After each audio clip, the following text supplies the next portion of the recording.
Hello students, आज का हमारा विषय है शक्ति पृथक्करण का सिद्धांत। शक्ति पृथक्करण, जैसा कि नाम से ही स्पष्ट है, शक्तियों का पृथक्करण। कौन सी शक्तियां? कानून का निर्माण करने वाली विधायिका, कानून का पालन करवाने वाली कार्यपालिका अथवा कानूनों को तोड़ने वालों को दंडित करने वाली संस्था न्यायपालिका। इन तीनों की ही शक्तियों में पृथकता की आवश्यकता होती है। इन संस्थाओं में अगर शक्ति एक दूसरे के साथ मिली जुली होगी अथवा किसी एक व्यक्ति में ही संपूर्ण शक्ति निहित होगी तो शासन पूरी तरह से भ्रष्ट हो जाएगा। इसीलिए शक्ति पृथक्करण सिद्धांत की आवश्यकता पड़ती है। शक्ति पृथक्करण सिद्धांत के लिए व्यवस्थापन, शासन तथा न्याय से संबंधित शक्तियां पृथक पृथक हाथों में रहे, इससे संबंधित विभाग, इनसे क्षेत्र और इनके कार्य क्षेत्र, ये सभी अलग अलग एक दूसरे से मिले हुए न होकर विभक्त रहें। उनके कार्यों में, एक दूसरे के कार्यों में कोई हस्तक्षेप न करें। शक्ति पृथक्करण सिद्धांत वास्तव में अगर हम इसको देखते हैं तो अरस्तु ने भी एक हद तक, जो हमारे सबसे पहले वैज्ञानिक राजनीतिक विचारक रहे हैं, उन्होंने भी ये बात कही कि जुडिशरी, असेंबली और मजिस्ट्रेसी तीनों ही विभागों में सरकार को बांटा जाना चाहिए। इसके साथ ही साथ बौंदा ने भी ये कहा है कि राजा को न्यायकर्ता होने के साथ साथ कानून का निर्माता भी नहीं होना चाहिए, क्योंकि अगर कानून का निर्माण करने वाला और कानूनों की रक्षा करने वाला न्यायपालिका, वो दोनों ही अगर एक ही व्यक्ति या एक ही संस्था के हाथ में हो तो निश्चित तौर पर शासन पूरे अच्छे ढंग से नहीं चल सकता। इसीलिए बहुत आवश्यक है कि शक्ति पृथक्करण सिद्धांत को अपनाया जाए। शक्ति पृथक्करण सिद्धांत को वैसे अरस्तु, बौंदा और लॉक ने भी अपने विचारों में रखा है, किंतु वैज्ञानिक रूप से इसकी व्याख्या सर्वप्रथम मॉन्टेस्क्यू ने की है। मॉन्टेस्क्यू लुई 14वें उस काल के थे जो अपने आप को मानते थे मैं ही राज्य हूं, अर्थात आई एम द स्टेट। ये सिद्धांत को देखते हुए मॉन्टेस्क्यू बड़े हुए। जब वो इंग्लैंड में गए तब उन्होंने संसदात्मक शासन प्रणाली देखी और राजतंत्र का सीमित अधिकार देखा। इंग्लैंड से वापस आने के पश्चात मॉन्टेस्क्यू ने अपने एक ग्रंथ की रचना की, द स्पिरिट ऑफ लॉस। एक ऐसी पुस्तक, एक ऐसी किताब जिसके अंतर्गत उन्होंने शक्ति पृथक्करण सिद्धांत को पहली बार वैज्ञानिक रूप से प्रतिपादित किया। शक्ति पृथक्करण सिद्धांत के अंतर्गत मॉन्टेस्क्यू ने कहा कि प्रत्येक सरकार के 3 अंग होते हैं: व्यवस्थापन संबंधी, न्याय संबंधी एवं शासन संबंधी।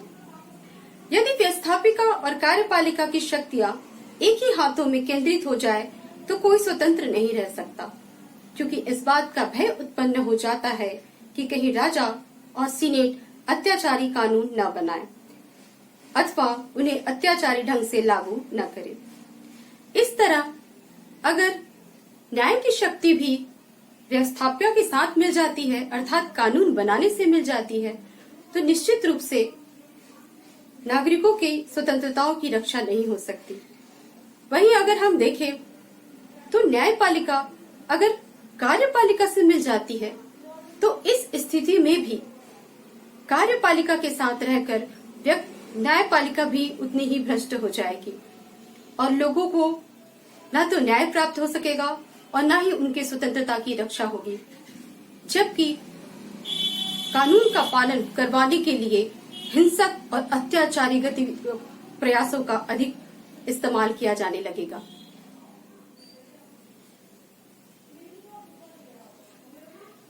व्यवस्थापन, प्रशासन और न्याय, इन सभी शक्तियों का एकीकरण ही अत्याचारी शासन कहा जा सकता है। इस प्रकार शक्ति पृथक्करण ही वह माध्यम है जिसके द्वारा किसी देश में उस देश के नागरिकों को स्वतंत्रता प्राप्त हो सकती है, न्याय प्राप्त हो सकती है और न्याय के रूपरेखा के अंतर्गत संविधान की सर्वोच्चता भी स्थापित की जा सकती है। शक्ति पृथक्करण सिद्धांत का बहुत सारे विचारकों पर बहुत ही गहरा प्रभाव पड़ा है। ब्लैकस्टोन ने अपनी किताब commentaries on law of England, उसमें भी शक्ति पृथक्करण सिद्धांतों की विषय में चर्चा की है। वहीं मेडिसन भी शक्ति पृथक्करण सिद्धांतों को बहुत महत्वपूर्ण मानते हैं। उन्होंने कहा है कि अगर किसी राज्य में अत्याचारी शासन दिखाई देता है तो वह कार्यपालिका, न्यायपालिका और विधायिका तीनों का ही एकत्रीकरण हो सकता है, क्योंकि जब कार्यपालिका, न्यायपालिका या विधायिका ये तीनों ही जब एक ही अंग के रूप में मिल जाते हैं, जब इनकी शक्तियां एकत्रित हो जाती है, शक्तियों का एकीकरण हो जाता है कि शक्ति की एकता या शक्ति का एकत्रीकरण नागरिकों की स्वतंत्रता का हनन करती है। उन्हें न्याय दिलाने में वह महत्वपूर्ण साबित नहीं हो पाती।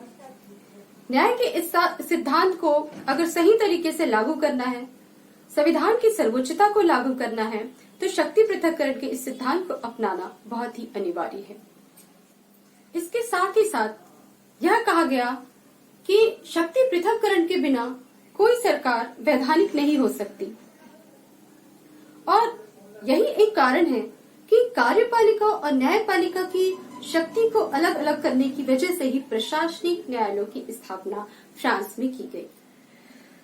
व्यक्ति की गरिमा, उसकी स्वतंत्रता और न्याय को प्रतिष्ठित करने के लिए मॉन्टेस्क्यू ने शक्ति पृथक्करण सिद्धांत को सबसे आवश्यक माना।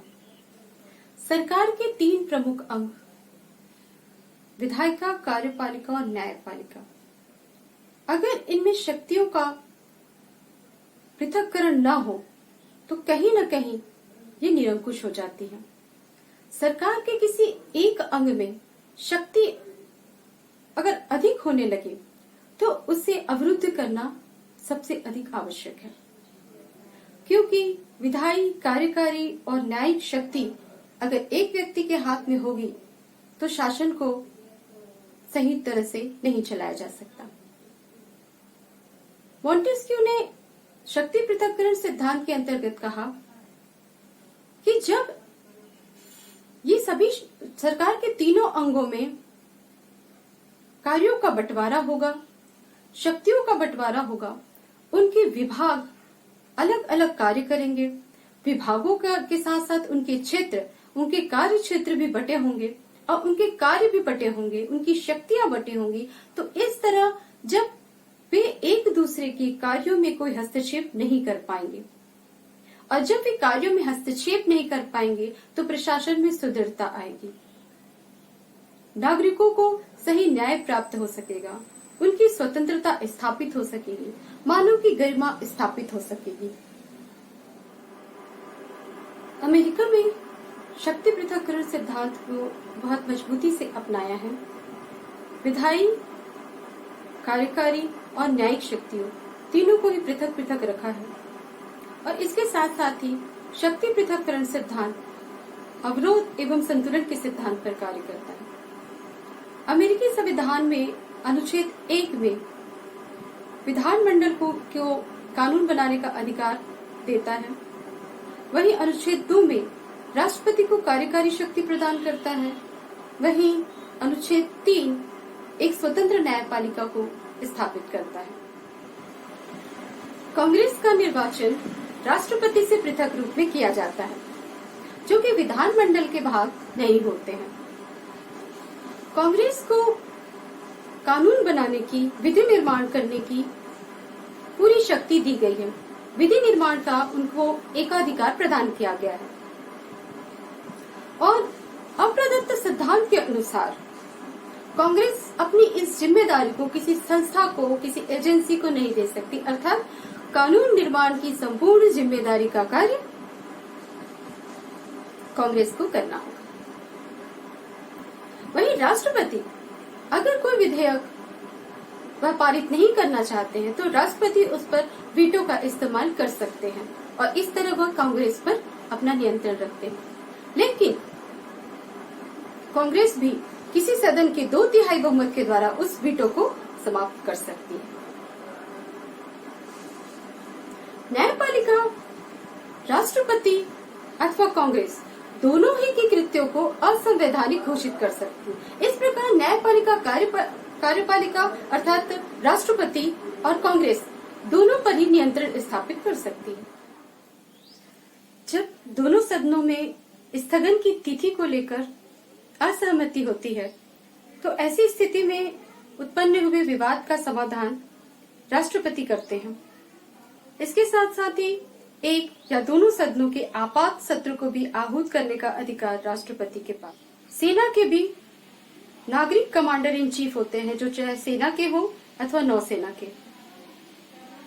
आपात संकट की स्थिति में सैनिक बलों की कार्यवाही करने का, उन्हें आदेश देने का पूर्ण अधिकार राष्ट्रपति के पास है, किंतु युद्ध की घोषणा करने का अधिकार कांग्रेस के पास है। इसके साथ साथ सैनिक बलों को संचालित करने, कानून और उसका विनिमय बनाने का कार्य भी कांग्रेस करती है। इसके साथ साथ ही वित्तीय व्यवस्थापन का कार्य भी कांग्रेस के पास ही है। संयुक्त राज्य अमेरिका में न्यायिक शक्ति सर्वोच्च न्यायालय में निहित होती है। सर्वोच्च न्यायालय के न्यायाधीशों की नियुक्ति राष्ट्रपति सीनेट की सहमति एवं सलाह से करते हैं। सर्वोच्च न्यायालय के न्यायाधीश अपने पद पर अपने सद्व्यवहार तक बने रहते हैं और जब तक वे पदस्थ होते हैं उन्हें प्राप्त लाभों को कोई भी नहीं हटा सकता। अधीनस्थ न्यायालयों की नियुक्ति कांग्रेस के द्वारा की जाती है। अधीनस्थ न्यायालयों की स्थापना कांग्रेस के द्वारा की जाती है। ऐसे न्यायालय जहां न्यायिक कार्य संपन्न किए जाते हैं वे संवैधानिक न्यायालय कहलाते हैं।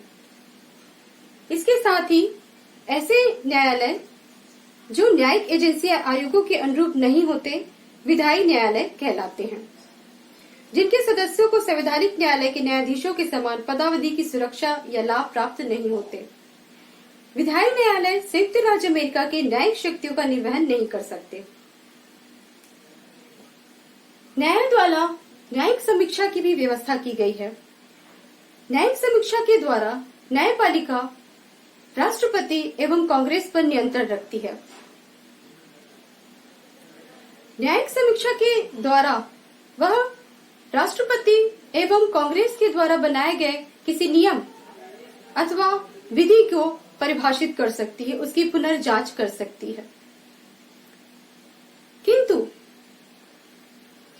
कानूनों की समीक्षा करने का और उन्हें किस हद तक कौन से कानूनों को समीक्षा करने की सीमा कांग्रेस तय करती है। इस प्रकार हमें देखते हैं कि संयुक्त राज्य अमेरिका में कार्यपालिका, न्यायपालिका और विधायिका तीनों ही एक शक्ति पृथक्करण के सुंदर नमूने के रूप में हमको नजर आते हैं।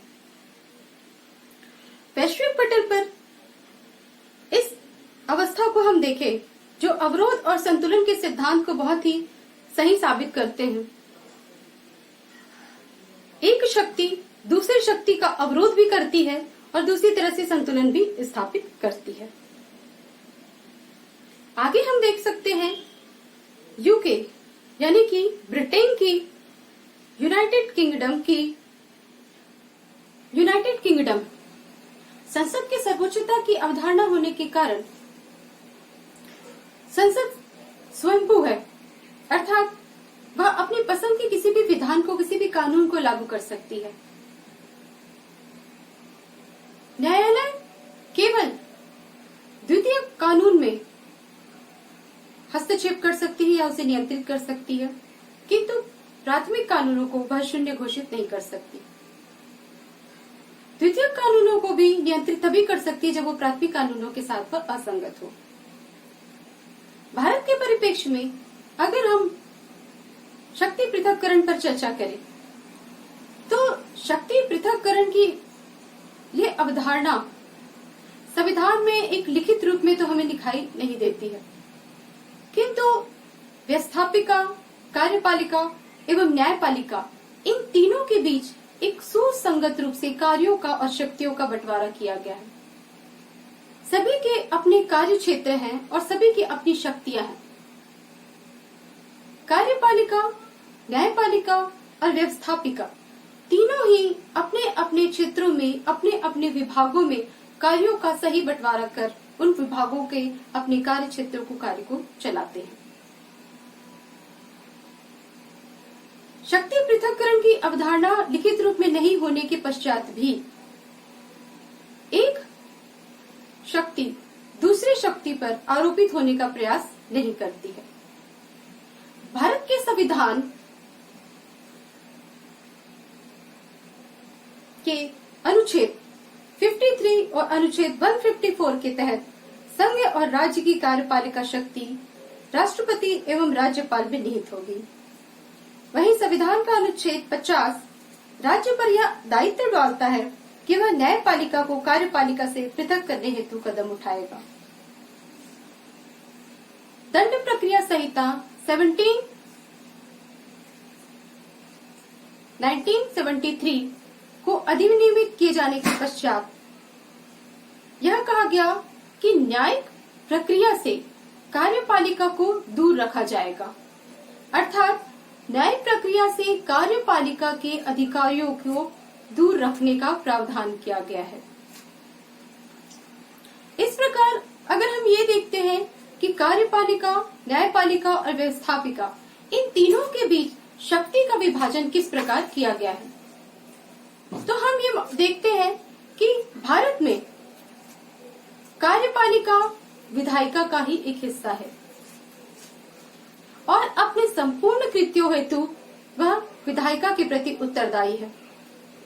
इसके साथ ही साथ वो अपने प्राधिकार भी विधायिका से प्राप्त करता है। इसी कारण विधायिका और कार्यपालिका में आपसी सहयोग और एकमिकता आवश्यक हो जाती है और ये हमें दिखाई पड़ती है। इसके साथ ही साथ जैसा कि हम जानते हैं कि भारत में कार्यपालिका नाम मात्र की कार्यपालिका है और वास्तविक शक्ति प्रधानमंत्री एवं मंत्रिपरिषद में निहित होती है। इस प्रकार कार्यपालिका और विधायिका उनके कार्य अलग अलग होने के पश्चात भी यहाँ पर दोनों एक दूसरे के साथ आरोपित होते हुए, अवलोपित होते हुए नजर आते हैं। सामान्य तौर पर विधायिका विधि निर्माण का कार्य करती है, लेकिन कुछ विशेष परिस्थितियों में राष्ट्रपति को भी विधायी कृत्यों की शक्ति प्राप्त की गई है, जैसे अध्यादेश जारी करना, आपातकाल के समय घोषणाएं करना, न्यायिक घोषणाएं, विनियम बनाना, कानून निर्माण करना, लोक सेवाओं के मामले पर नियम और आपातकाल की घोषणा अथवा कार्यपालिका अध्यक्ष विधायी कृत्यों को करने लगता है। राष्ट्रपति न्यायिक कृत्य भी करता है, जिसके अंतर्गत राष्ट्रपति के पास कोई व्यक्ति न्यायिक मामलों को ले जा सकता है, अर्थात क्षमा याचना के लिए वह राष्ट्रपति के पास आवेदन प्रस्तुत कर सकता है। दूसरी तरफ कुछ मामलों में संसद भी न्यायिक कृत्य करती है, अपने विशेषाधिकारों के हनन के प्रश्न पर निर्णय लेती है, राष्ट्रपति पर महाभियोग लगाती है और दोनों सदन क्रियाशील सहभागिता करके आरोपों का निर्णय करते हैं। न्यायपालिका भारत में प्रशासनिक कृत्यों को भी देखती है, अपने अधीनस्थ न्यायालयों का पर्यवेक्षण करती है, विधायी शक्ति भी देखती है, कई मामलों के निपटार करती है और आचार प्रक्रियाओं के नियम विनिमय बनाने में प्रतिबिंबित होती है। इस प्रकार कार्यपालिका कई बार विधायिका के कार्यों को भी करती है, विधायिका न्यायपालिका के कार्यों को करती है और न्यायपालिका कई बार विधायन संबंधी कार्य भी करते नजर आते हैं। संविधान में निश्चित तौर पर शक्ति पृथक्करण को कहीं भी लिखित रूप में नहीं कहा गया है, किंतु फिर भी संविधान ने इस प्रकार संवैधानिक व्यवस्था की गई है कि संविधान के अंग अपने अपने कार्यों को और अपने अपने दायित्वों को अच्छी तरह से निभा सके।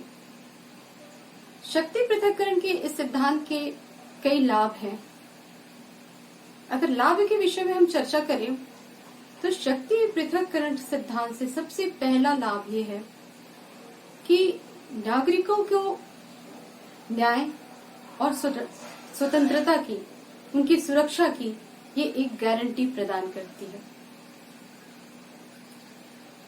उनकी सुरक्षा एवं स्वतंत्रता के विषय में हम कह सकते हैं कि विधानमंडल और कार्यपालिका की शक्तियों का विभाजन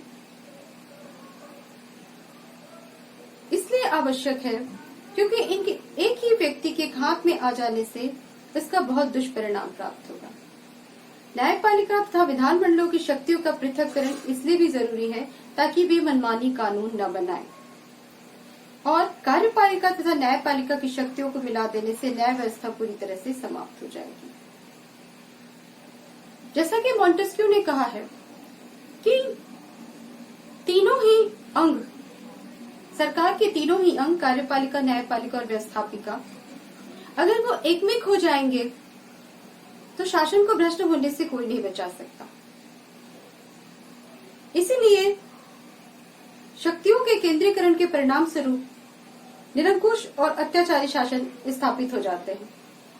निरंकुशता और अत्याचार से रक्षा करने के लिए नागरिकों के स्वतंत्रता, उनकी सुरक्षा की रक्षा के लिए यह आवश्यक है कि शक्ति पृथक्करण के सिद्धांत को अपनाया जाए।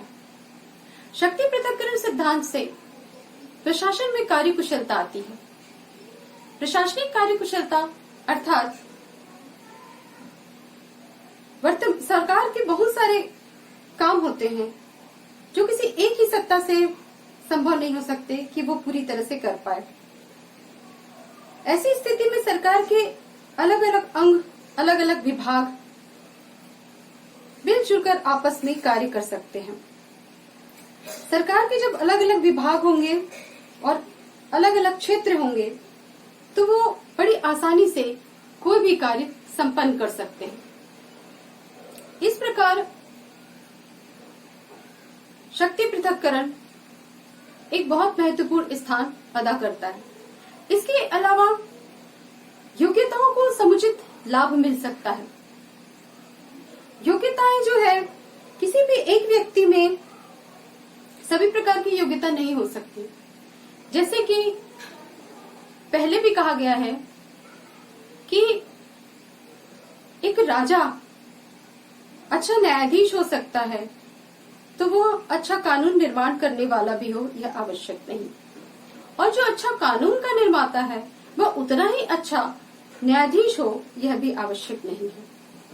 तो इसीलिए योग्यता, जिस व्यक्ति के पास जो भी योग्यता है वो उसी आधार पर कार्य करे तो सफलता अधिक प्राप्त होगी। प्रशासनिक कार्य के लिए एक सहज बुद्धि, निर्भयता, दृढ़ता और कार्यकुशलता की आवश्यकता होती है।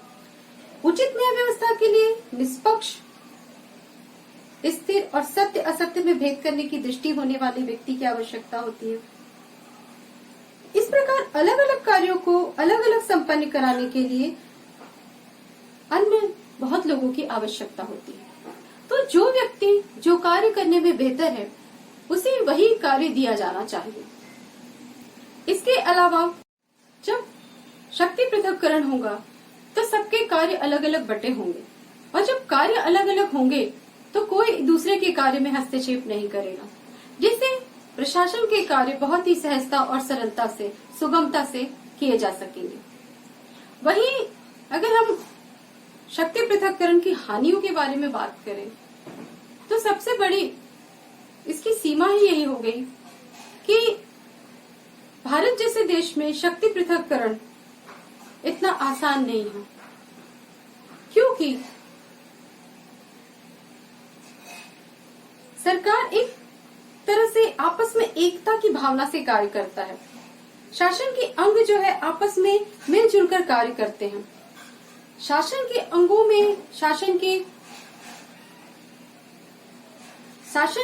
में पूरी तरह से कठोरता या कठोर रूप से शक्ति पृथक्करण संभव नहीं है, क्योंकि जैसे हम पहले भी बात कर चुके हैं, शक्ति पृथक्करण की व्यवहारिकता इस बात से भी स्पष्ट हो जाती है कि शक्ति पृथक्करण सिद्धांत तभी वहां पर संभव नहीं हो सकता है जहां सरकार का एक अंग दूसरे अंग से जुड़ा हुआ हो।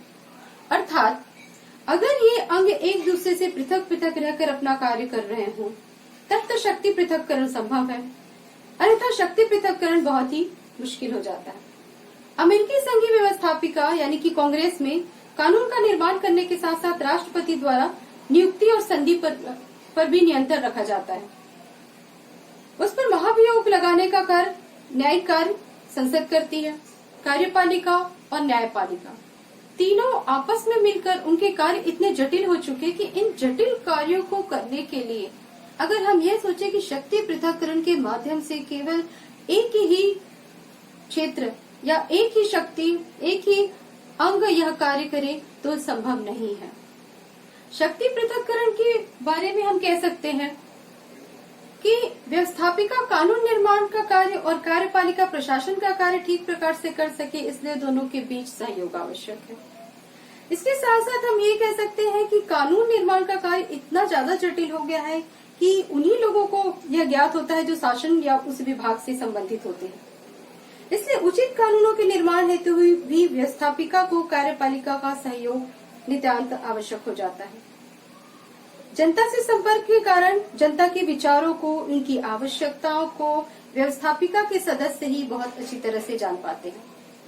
इसलिए अगर व्यवस्थापिका ये बात जान पाती है कि जनता को किस प्रकार की समस्या है और उन समस्याओं से किस प्रकार हल निकाला जा सकता है, किस प्रकार ऐसे कानूनों की रचना की जा सकती है, ऐसे विधि निर्माण किए जा सकते हैं जो सामान्य नागरिकों के जीवन को बेहतर बनाती हो, तो इस विषय पर पूरी जानकारी विधायिका को होती है। और विधायिका इस विषय पर जब कानून बनाती है तो उसके विषय में उनकी कई समस्याओं में आने वाली क्या समस्या होती है ये कार्यपालिका को पता होता है। तो इस तरह विधायिका और कार्यपालिका मिलकर ही किसी कानून का निर्माण कर सकती है। इसके साथ ही साथ हम देखते हैं कि अगर व्यवस्थापिका और कार्यपालिका आपस में एक दूसरे को सहयोग न करे तो प्रशासन कोई भी जनहितकारी कार्य नहीं कर पाएगा और इसके साथ साथ वह जनता की भलाई के लिए या फिर कोई नए ऐसे नियमों की स्थापना नहीं कर पाएगा जिससे सामान्य जनता को सहज रूप में कोई न्याय प्राप्त हो। न्यायपालिका की कुशलता और निष्पक्षता भी इसके बारे में हम चर्चा करते हैं कि न्यायपालिका की कार्यकुशलता और निष्पक्षता को भी ये अंत कर देगा, क्योंकि महाभियोग लगाने का कार्य संसद करती है। अगर इस विषय पर संसद इस पर कार्य न करे तो सर्वोच्च न्यायालय के न्यायाधीश भी होंगे, हो सकता है वे भी अपने अधिकारों का अतिक्रमण करें। तो ये आवश्यक हो जाता है कि इसकी कठोरता को न अपनाया जाए। इस सिद्धांत को स्वीकार करने से न्यायाधीशों की नियुक्ति न तो कार्यपालिका के द्वारा होगी और न ही व्यवस्थापिका के द्वारा वे निर्वाचित होंगे, वे जनता के द्वारा चुने जाएंगे। और निर्वाचित न्यायाधीश जो होते हैं वो हो सकता है कि पक्षपात पूर्ण तरीके से कार्य करें। तो इसके साथ ही साथ वो ये भी संभव हो सकता है कि किसी निश्चित दल का प्रतिनिधित्व करते हुए अथवा किसी निश्चित दल की भावना से वो जुड़ जाए। तो इसलिए ये बहुत आवश्यक है कि कार्यपालिका और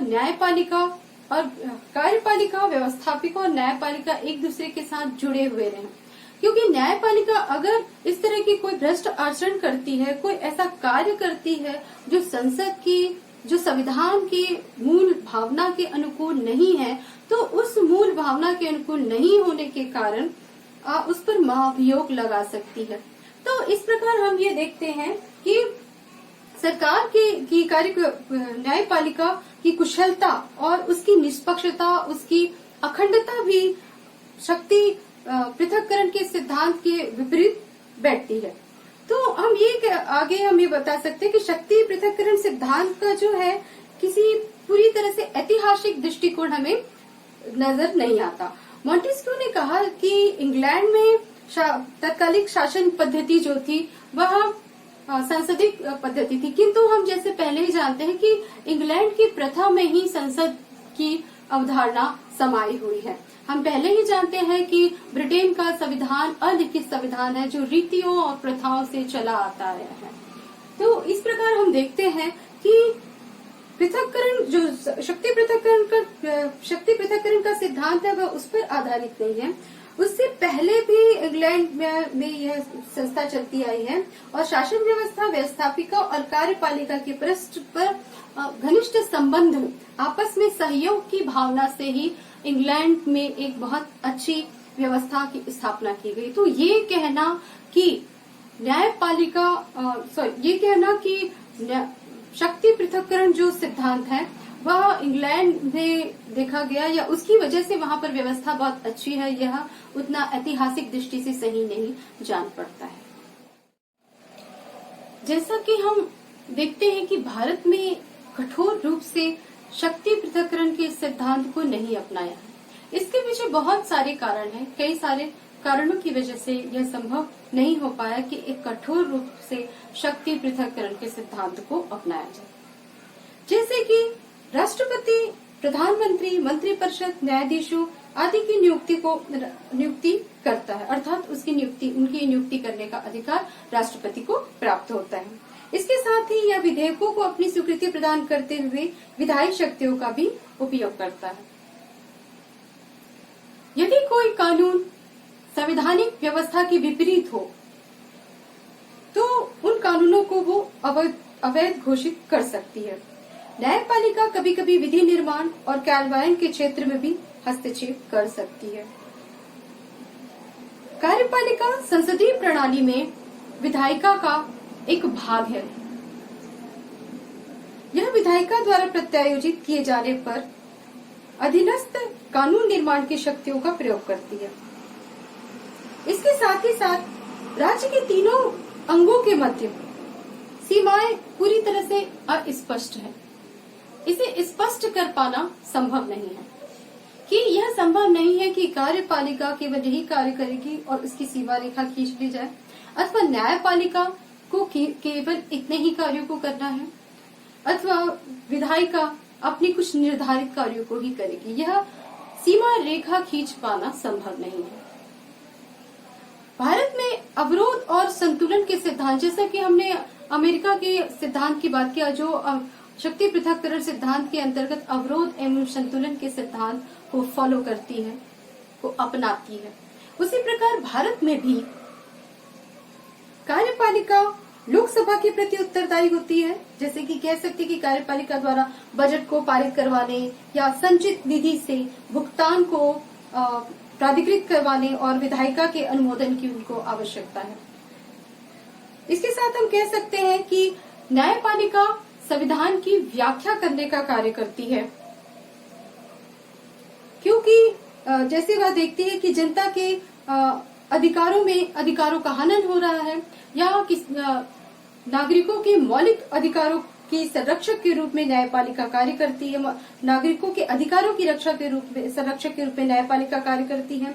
न्यायिक समीक्षा के माध्यम से कार्यपालिका और विधायिका पर न्यायपालिका नियंत्रण रखती है, जैसे कि हम पूर्व में इसको जान चुके हैं।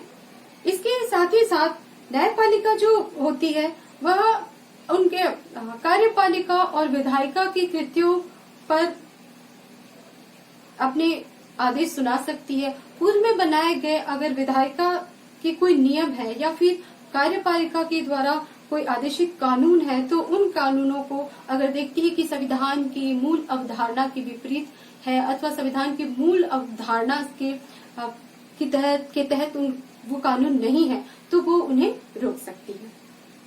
इसके साथ ही साथ हम ये देखते हैं कि न्यायपालिका सर्वोच्च नहीं है, क्योंकि संसद जो है वह न्यायपालिका की उसके पद की गरिमा के अनुरूप व्यवहार न करने पर, और अगर वह कोई कदाचार का कोई मामला आता है अथवा कोई ऐसा मामला जो संविधान की भावना के अनुरूप न हो अथवा भ्रष्टाचार का कोई मामला आता है तो न्यायाधीश पर संसद अभियोग भी लगा सकती, महाभियोग भी लगा सकती।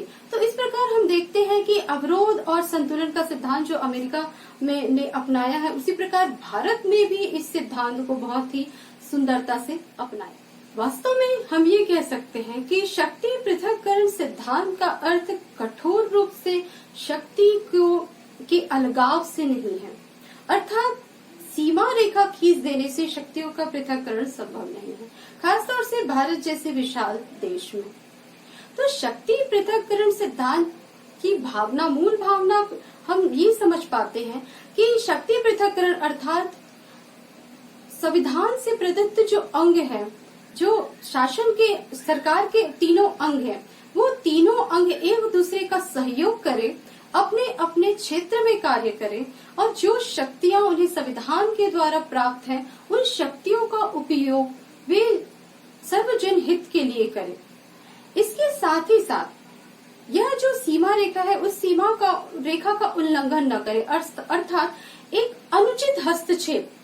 कोई भी संविधान के ये तीनों अंग, सरकार के ये तीनों अंग जो आपस में एक दूसरे से सहयोग से कार्य करेंगे, कोई भी एक दूसरे के साथ अनुचित हस्तक्षेप नहीं करेंगे। एक दूसरे के कार्यों में अनुचित हस्तक्षेप नहीं किया जाना ही एक तरह से शक्ति पृथक्करण सिद्धांत को प्रतिपादित करता है। शक्ति पृथक्करण से यह बात समझ में आती है कि जब कार्यपालिका, न्यायपालिका और व्यवस्थापिका अपने अपने क्षेत्रों में, अपने विभागों में जब अपने कार्यों को करती है और दूसरे के कार्यों में, दूसरे के विभागों में, दूसरों के क्षेत्र में अनुचित हस्तक्षेप नहीं करती, जबकि अगर एक दूसरे के से मिलती भी है, अगर उनकी शक्तियों का ओवरलोड भी होता है, तो ऐसी परिस्थिति में वो सहयोगात्मक होगा और संविधान की मूल भावना के अनुरूप होगा।